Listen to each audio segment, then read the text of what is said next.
this is our Gamble Creek Farm that got started a number of years ago, and it was in association with Geraldson's Farm out on the west side. And a lot of y'all may know Geraldson's.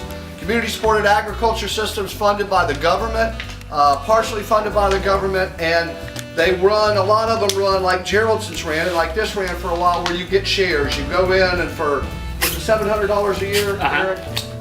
For $700 a year for 26 weeks. 26 weeks of the year, you would go in there every week on a certain day, and you would pick up your shares of what they were growing.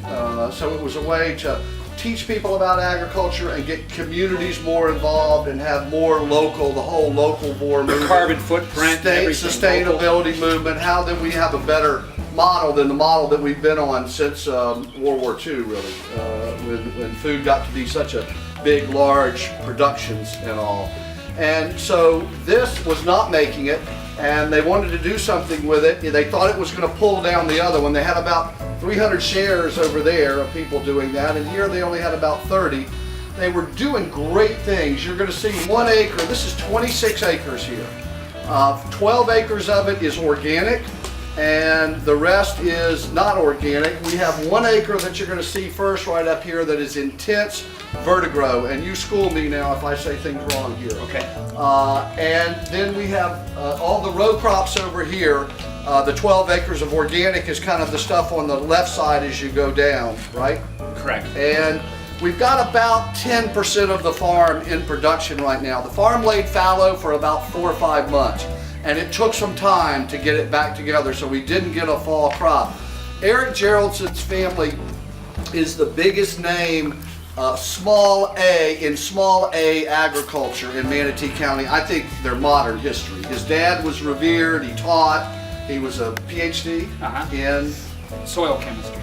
And Eric grew up farming. I think Eric would pay you to farm if he couldn't find a way to be paid to farm. And when I came out here and he was doing 65 varieties of stuff, and I was so impressed with the place and trying to figure out, you know, how can we get more of that for the restaurants. We were getting some of it for the restaurants. And when Eric called me and said, look, you know, they're looking for an exit strategy here, and are you interested? And I said, yeah, I'm definitely interested. And how do I find a way to do this? And then we found a way to do it, and to take it on a 20-year lease is what we've done. 4 5-year terms is what we've got here.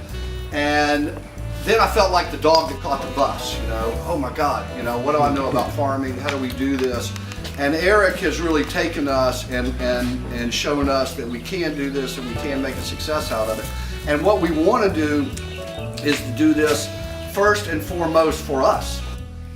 All of that stuff that we pay so much for, if we put that in the landfill and pay to put it in the landfill, then as far as I can see, that never inures any benefit to mankind forever after it goes in the landfill. But if we put it in a pig's mouth and a pig's stomach, and if we put it out here and we grow the vegetables that get served in the restaurant, then that trace goes on forever. And when you put it in the second time, it's the trace plus the smaller trace. And when you put it in the third time, and that's exciting because you're not putting it in the landfill, and you're using the resource, and you're getting value out of it, and you're being sustainable, and we can talk about that when we do it. And the whole big picture is this, that you walk in to the door of one of our restaurants and you see a small farm stand. It's cute. And it's got the eggplant that you're going to see today, and the arugula that you're going to see today, and the strawberries you're going to see today, the 4 different kinds of eggplants, and the 5 different kinds of peppers, and the Swiss chard that you've been seeing in the restaurants, and the Russian kale in the restaurants, and all of the other, the picklers that you're seeing, the cucumbers in the restaurants, all the other things that are seasonal that are growing there, they see as they walk by. And when they walk in and they get your feature sheet, they see all the things featured. As they look at the menu, they see all that. They see Gamble mentioned, and they see Three Boys Farm mentioned, and they see Cortez Batarga mentioned, and they see Moat Caviar mentioned, and they see all of those things mentioned in the menu, and then they get a chance to eat those things.